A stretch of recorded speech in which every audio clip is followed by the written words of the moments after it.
오늘 우리에게 주신 하나님의 말씀은 갈라디아서 1장 10절로 24절 말씀을 다 일어나서 교독하겠습니다.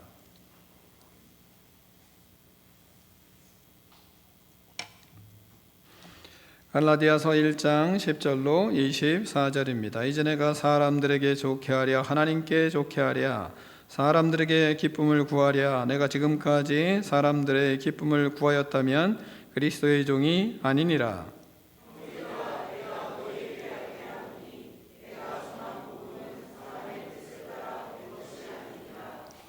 이는 내가 사람에게서 받은 것도 아니요 배운 것도 아니요 오직 예수 그리스도의 계시로 말미암은 것이라.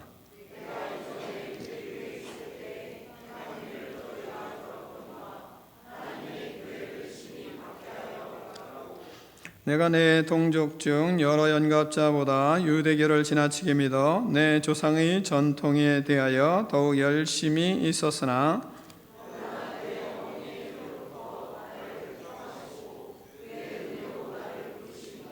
그의 아들을 이방에 전하기 위하여 그를 내 속에 나타내시기를 기뻐하셨을 때에 내가 곧 혈육과 의논하지 아니하고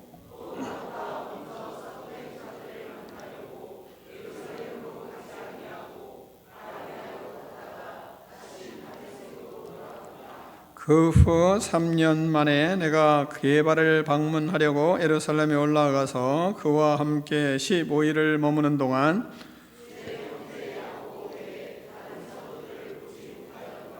보라 내가 너희에게 쓰는 것은 하나님 앞에서 거짓말이 아니로다. 그리스도 안에 있는 유대의 교회들이 나를 얼굴로는 알지 못하고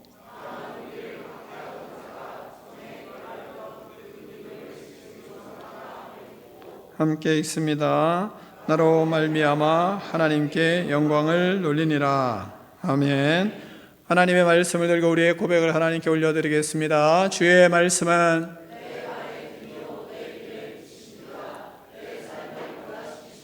주께서 말씀하신 대로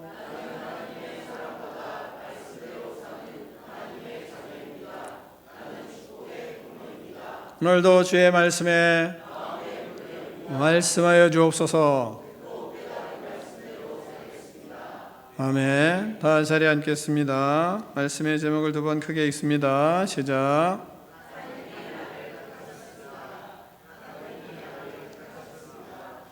아멘. 하나님의 나를 택하셨습니다. 말씀 제목을 통해서 여러분이 하나님이 어떻게 나를 택하셨는지 그리고 택하심의 은혜가 어떤지 감격하는 그런 시간이 되기를 바랍니다.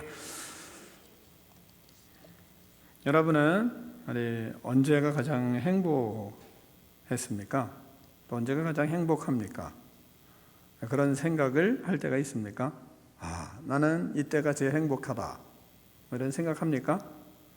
엄청난 일이 있어야 행복하십니까? 아니면 소소한 일을 행복하게 느끼십니까? 저는 소소한 일을 행복하게 느끼고 삽니다. 엄청난 일이 있으면 큰 일도 많기 때문에 큰 어려움도 많습니다. 그래서 저는 소소한 일을 행복하게 느끼려고 애를 쓰기도 하고 또 그 속에서 행복을 찾기도 합니다. 특히 누군가에게 특별한 선택을 받았을 때 그때가 가장 행복하다 이런 생각이 들더라고요. 아내가 수많은 남자 중에 나를 택해 주었기 때문에 내가 행복합니다. 그리고 지금도 행복합니다. 이 사람들은 아닌 것 같은데 전 그렇습니다. 하나님께서 많은 사람들 중에 부족한 저를 목사로 택해 주셨을 때 저는 그것이 무지 행복하고 또한 지금도 행복합니다. 다른 것보다 나를 택하여 주셔서 주의 종으로 삼아주신 그 은혜가 저는 죽을 때까지 쿵쿵 뜁니다. 지금도 쿵쿵 뜁니다. 여전히. 금요일날 기도회를 마치고 집에 갔습니다. 잠을 자려고 하는데 밤늦게 두 아들이 델롱델롱한 문자가 2개가 왔어요. 그 문자의 내용은 자기 딸 자랑하는 문자였습니다. 5살짜리 아이가 10,000원짜리를 1,000원짜리 하나를 이렇게 잘라서 그리고, 그림도 다 그리고, 그리고 또 10,000원짜리를 또 잘라서 그려서, 또 자기 카드, 아빠의 카드 똑같이 색깔을 칠해서 또 카드도 또 이렇게 잘라서 자기가 돈놀이를 하는 겁니다. 가게를 이제 하는 거예요. 그걸 혼자 막 하고 있는 거를 동영상을 찍어가지고 그걸 저한테 보내줬어요. 자기 딸 자랑하면서 사랑스러워서 어쩔 줄을 모르는 그런 이제 동영상이었습니다. 또 다른 아들은 문자를 뭐라고 보냈냐면, 문득 자는 딸을 바라보며 내가 아빠라는 사실에 가슴이 뭉클한 밤입니다. 평안한 밤 되세요. 감사합니다. 안녕히 주무세요. 이런 문자가 왔습니다. 금요일 기도회의 사역을 마치고 돌아간 밤, 주님이 저에게 주시는 선물이었습니다. 문자를 읽고 잠자리에 드는데 저한테 이런 생각이 들어왔습니다. 하나님께서 나를 택하시고 나를 보내시며 얼마나 사랑스러워 하셨을까. 나를 낳으시고 자녀 삼아주시고 목사로 보내시며 얼마나 뭉클해 하셨을까. 그렇게 주님의 사랑과 은혜의 선물을 저는 받고 잠이 들었습니다. 무지 행복했습니다. 하나님은 충성스러운 장로가 되는 것이 꿈이었던 사람을 택하셔서 신학대학교에 입학하게 하셨고, 그리고 그 일로 인해서 감사하며 큰 부담으로 신학을 했습니다. 그렇게 어떻게 말씀을 전해야 할지 알 수 없어서 고민하며 3년 이상을 하루도 빼지 않고 머리가 아팠습니다. 진짜 내가 하나님의 말씀을 전할 수 있는 사람인가, 이 고민 때문이었습니다. 그렇게 말씀을 끝없이 연구를 했습니다.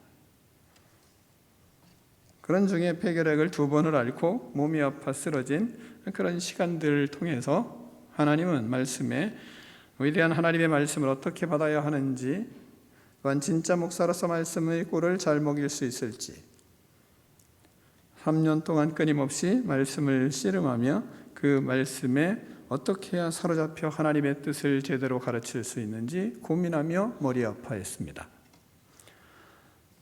하나님께서 지식과 지혜의 은사를 주셔서 지금은 말씀을 담대하게 전하는 주의 종으로 살고 있습니다. 그렇지만 지금도 하나님의 말씀을 준비하고 전하는 것은 하나님과 회중 사이에서 괴로움과 기쁨의 끊임없는 교차가 되어가는 시간입니다. 인간인지라 하나님께 좋게 하려는 것인가, 사람에게 좋게 하려는 것인가, 그건 늘 저희 안에 씨름입니다. 그런데 저만 그런 게 아니라 바울이 그리워했습니다. 그래서 바른 길을 가는구나, 이런 생각을 할 때가 있습니다. 10절을 같이 읽습니다. 10절입니다. 시작.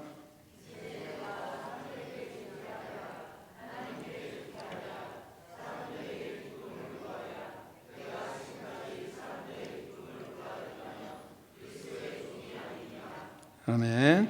저와 같이 말씀의 사역자인 사람이나 또한 여러분과 같이 세상에서 복음의 증인으로 제자들로 살아가는 그 삶에 있어서나 똑같이 다 하나님께서는 우리에게 과제를 주시는 것입니다.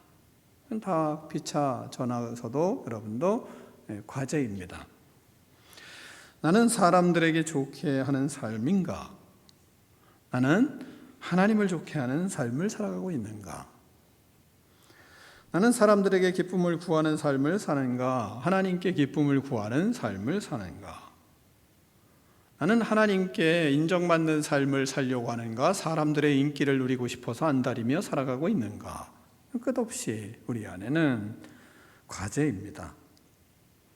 결론은 하나님이 이렇게 말씀하세요. 우리가 사람의 기쁨을 구하였다면 그리스도의 종이 아니라 말씀하고 있기 때문입니다. 하나님의 말씀 앞에서 우리는 그래서 마음의 상태가 수시로 추스려야 되는 것입니다. 또한 두 번째는 복음은 하나님의 뜻을 따라 전해진 것이 아니라 이렇게 말씀하고 있습니다. 바울이 복음을 들은 것은 하나님이 주신 것이지 사람이 주신 것이 아닙니다. 하나님의 뜻에 따라서 나에게 주어졌다 말씀하고 있습니다. 11절을 같이 읽습니다. 시작.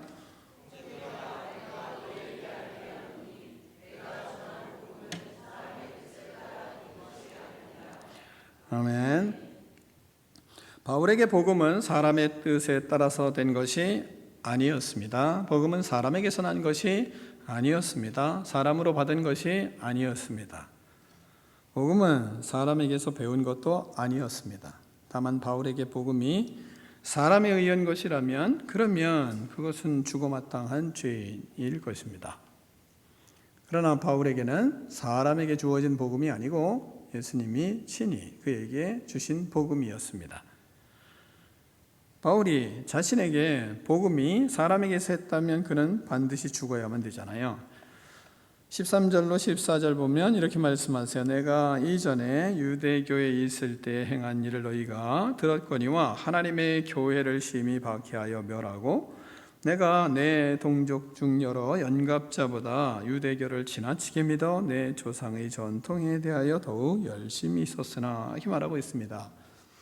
바울은 조상들에 의해서 전해진 유대교를 지나치게 믿었습니다.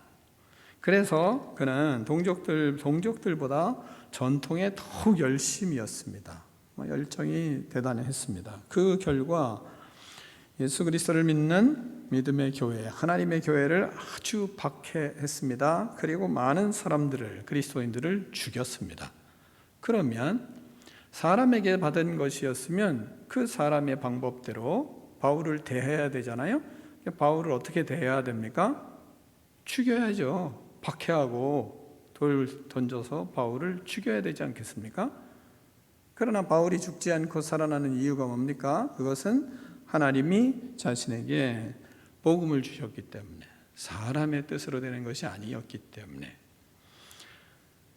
복음은 곧 하나님의 뜻에 따라 그를 용서해 주었습니다. 또한 그를 살려주었어요. 오직 예수 그리스도의 계시로 말미암아 하나님의 복음을 받았기 때문에, 그래서 바울이 살게 되었고, 바울이 자신이 고백하는 고백의 확신은 뭡니까?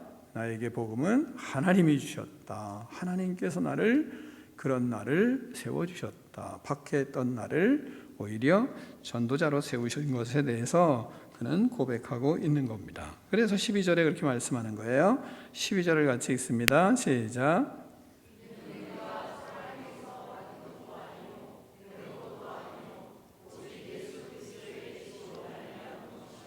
아멘.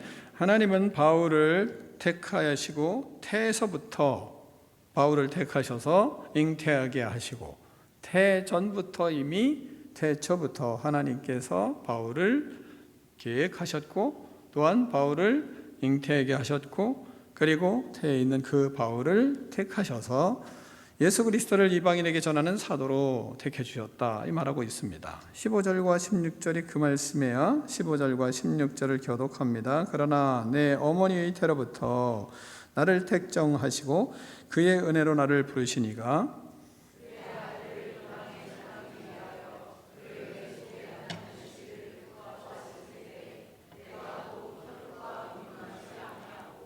아멘.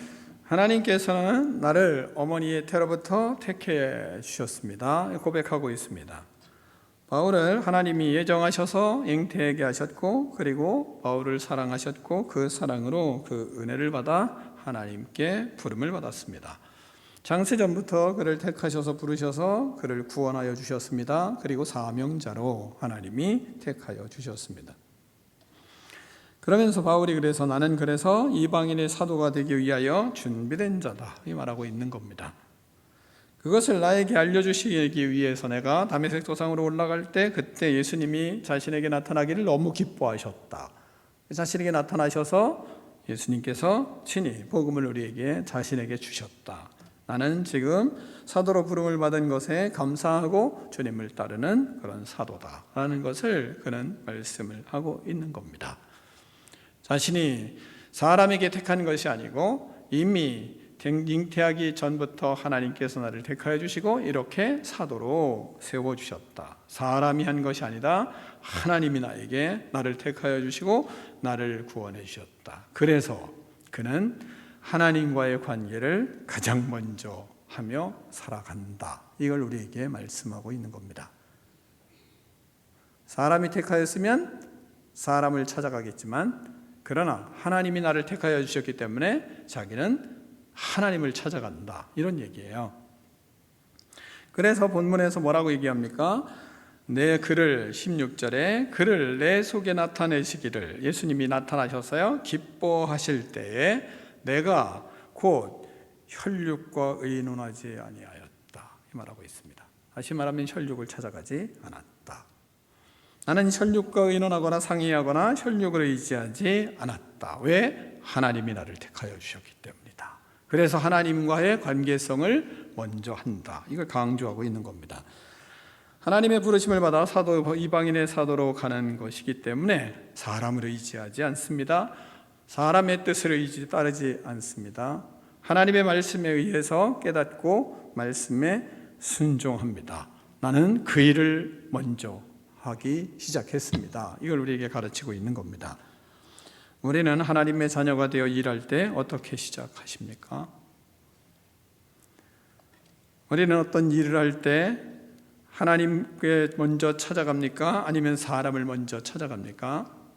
사람을 찾아가고 사람을 찾고 사람을 의지하는 것을 먼저 하는 것을 우리는 삼가하라는 겁니다. 먼저 예수님을 따라가야 하고 예수님을 먼저 생각해야 되고 예수님을 먼저 의지하는 방법이 뭔지 예수님의 방법이 뭔지를 먼저 생각하라는 거예요. 사람을 먼저 찾아가고 사람을 찾아가고 그 사람 의지하고 어떻게 하면 사람에게 덕을 볼까? 사람에게 손 벌리고 그것이 먼저가 되고 있느냐? 아니면 하나님을 먼저 찾아가고 있느냐? 나는 하나님이 택하여 주셨기 때문에 하나님을 찾아간다. 그리고 하나님과 의논한다. 하나님의 뜻을 알려고 애를 쓴다. 이 말하는 겁니다. 어떤 일이 벌어지면 그러면 여러분은 혈육을 찾습니까? 어떤 일이 벌어지면 사람이 어떻게 나를 도와줘야 될지 도울 사람 찾아갑니까? 아니면 하나님을 찾아가십니까? 많은 경우 사람들을 따라갑니다. 사람들을 찾아갑니다. 혈육에게 손 벌립니다. 혈육의 사람들에게 도움을 받으려고 합니다. 그러나 하나님은 하나님을 우선 찾아가라. 이것을 바울을 통해서 우리에게 가르치는 거예요. 또한 바울은 하나님이 나를 택하여 주셨고 하나님이 나를 부르셨기 때문에 예수님의 부름을 받고 믿음의 사람들을 먼저 찾아가지 않았습니다. 혈육도 찾아가지 않았고 믿음의 사람들을 먼저 찾아가지도 않았습니다. 왜요? 하나님이 나를 부르셨기 때문에. 17절을 같이 읽겠습니다. 17절입니다. 시작.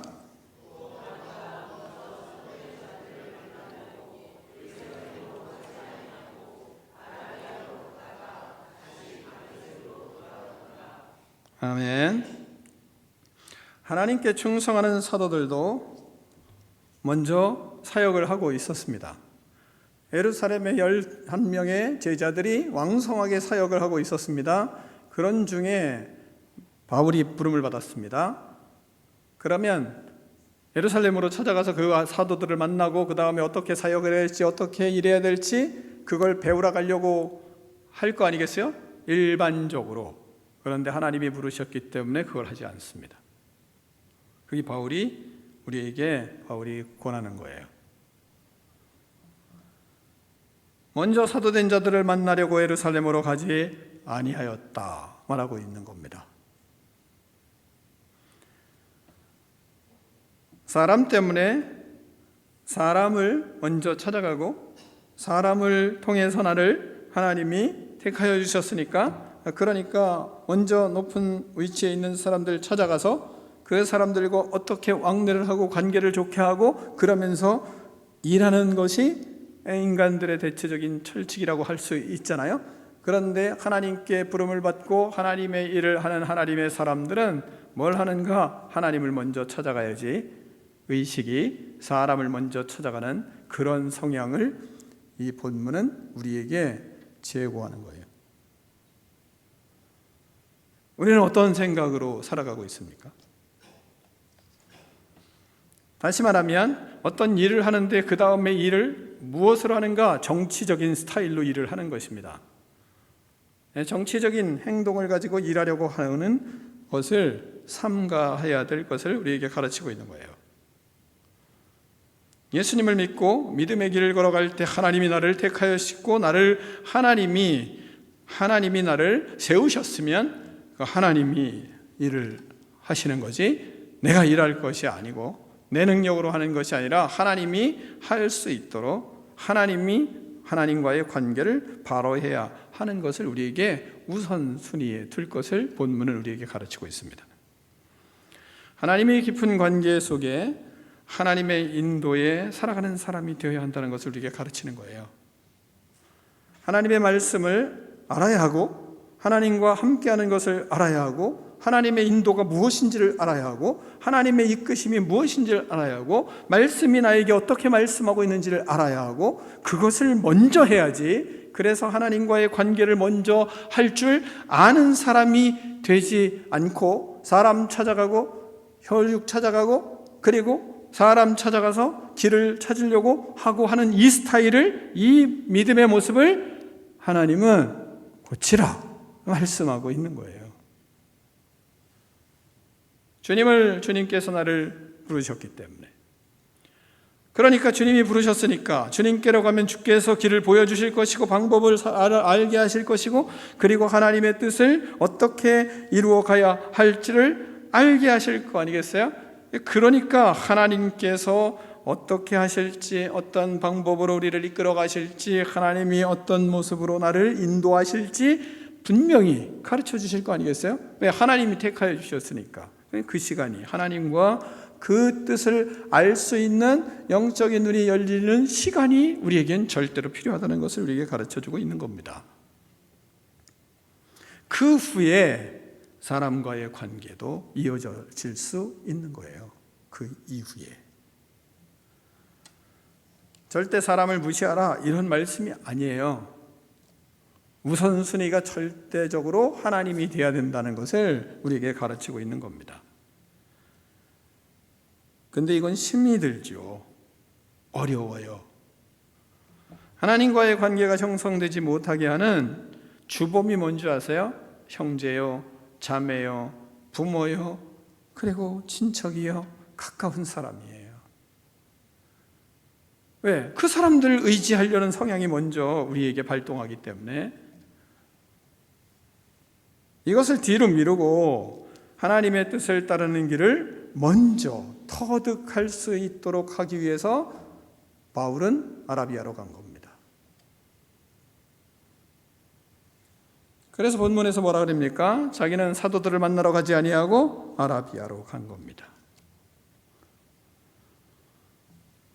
하나님과의 관계 속에 하나님의 뜻을 알아가는 영적인 아라비아가 필요했던 거예요.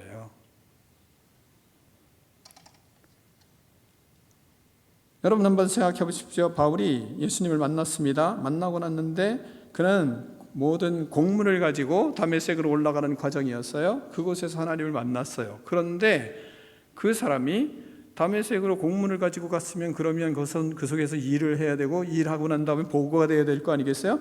예루살렘의 모든 이 장로들이나 아니면 랍비들이나 학자들이 보고하러 올 것을 기다릴 거 아니겠어요?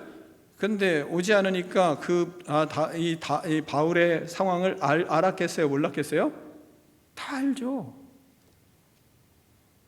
거기 가다가 예수님을 만났대. 그리고 그 이야기들을 몰랐겠어요? 또한 사도들은 몰랐겠습니까? 다 알았을 겁니다. 그런데 바울이 올 줄 알았는데, 그 다음에 사도들과 합류해서 무슨 일을 할 줄 알았는데 바울이 없어졌어요. 어디 갔는지 알 수가 없는 거예요. 그것도 3년 동안을 안 보여요, 이 사람이.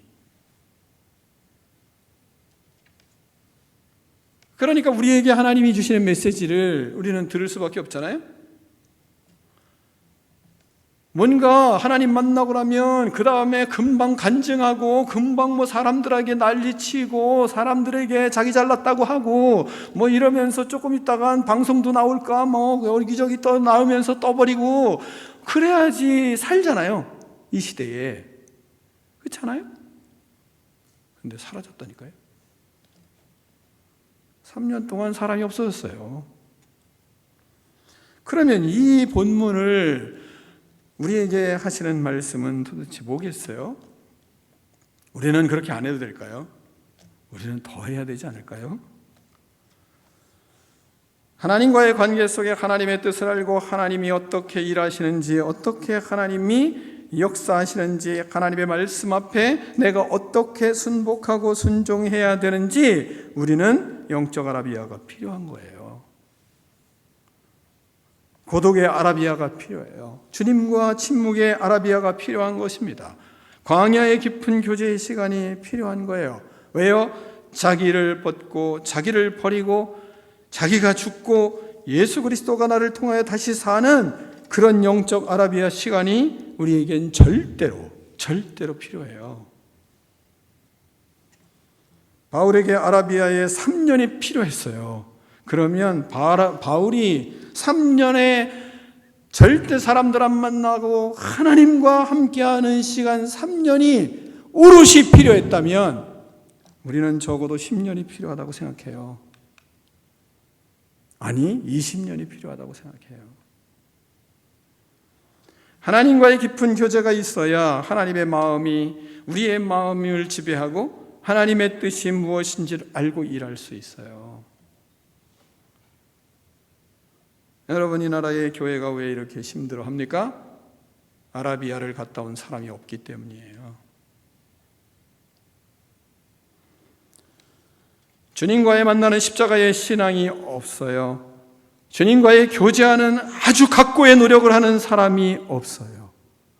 그리고 사람들과 끼리끼리 만나서 이것저것 세일이나 하는 데 돌아다니는 사람은 많지만 그러나 어떤 문제가 생기면 아라비아를 가는 사람이 없어요. 주님과의 깊은 교제의 시간을 가져야 된다고 먼저 생각하지도 않아요. 그러면서 모든 일을 한대요. 그러니까 되겠습니까? 골방에 아라비아가 필요합니다. 그렇지 않으면 우리는 하나님의 뜻을 이룰 수가 없습니다. 기도의 골방이 필요하고 하나님과의 만남의 골방이 필요해요. 공부하는 골방도 필요하고 사업하는 골방도 필요해요. 직장 생활을 바르게 하기 위한 골방도 필요해요. 그래야 하나님의 뜻을 이루는 사람이 될 수 있습니다. 그 후에 3년이 지난 후에 바울이 그때서야 사람들과의 관계성을 가지려고 나타납니다. 우리도 이러한 시간이 지나야 그래야 뱀같이 지혜롭고 비둘기같이 순결한 세상에서 승리할 수 있는 그리스도인이 될 수 있습니다. 18절로 20절 말씀을 교독하겠습니다. 그 후 3년 만에 내가 게바를 방문하려고 예루살렘에 올라가서 그와 함께 15일을 머무는 동안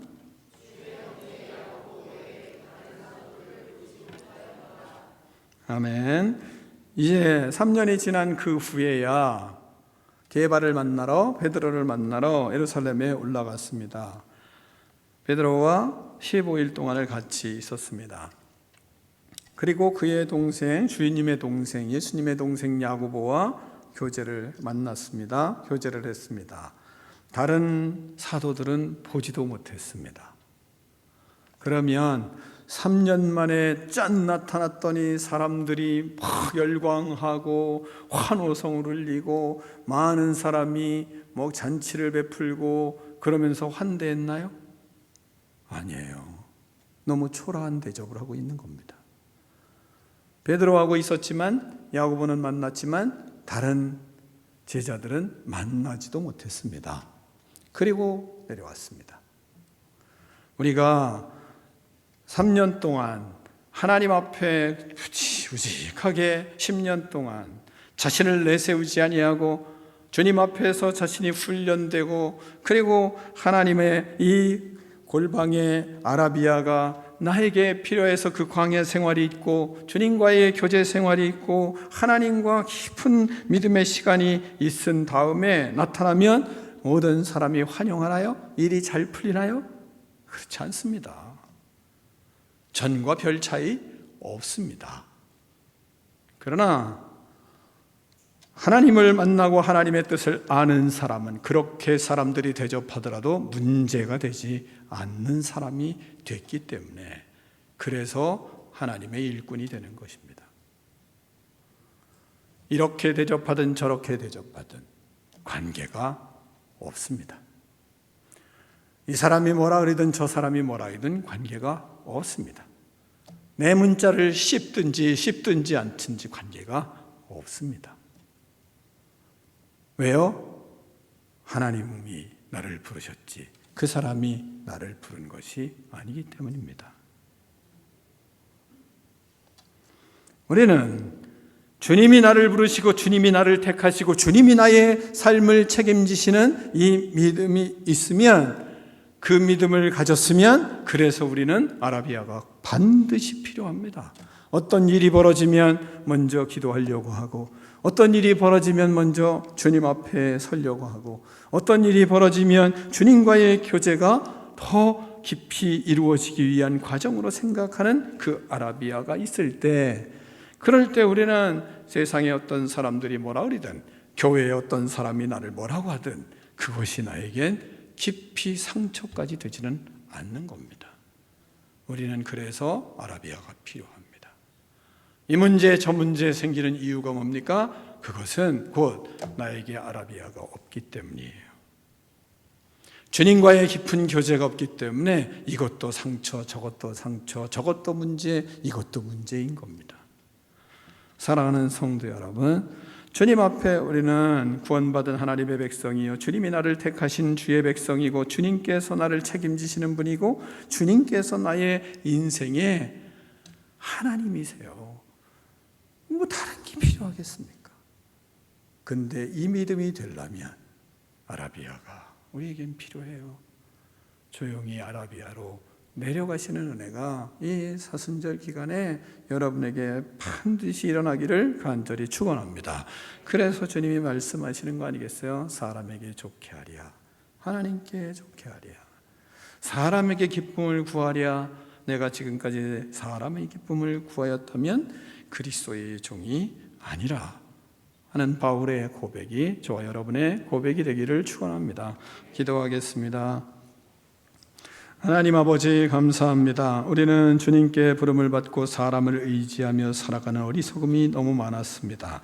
하나님 아버지 용서하여 주시고, 이제는 주님께서 나를 책임지시고 주께서 나를 구원하시고 주께서 나를 하나님의 자녀 삼으시고 택하여 주셨사오니, 주님과의 깊은 하나님 아버지 영적인 하나님 아라비아를 하나님 아버지 우리가 시간을 내어 주님과 교제하며, 또한 하나님 아버지 풍성한 믿음의 인생으로 성장하여 어디를 가든지 오히려 화목의 재물의 직분들을 온전히 하나님 아버지 이루어 모든 사람에게 화평케 하는 복음의 사람 되게 하여 주시옵소서. 예수 그리스도의 이름으로 축복하며 기도하옵나이다. 아멘.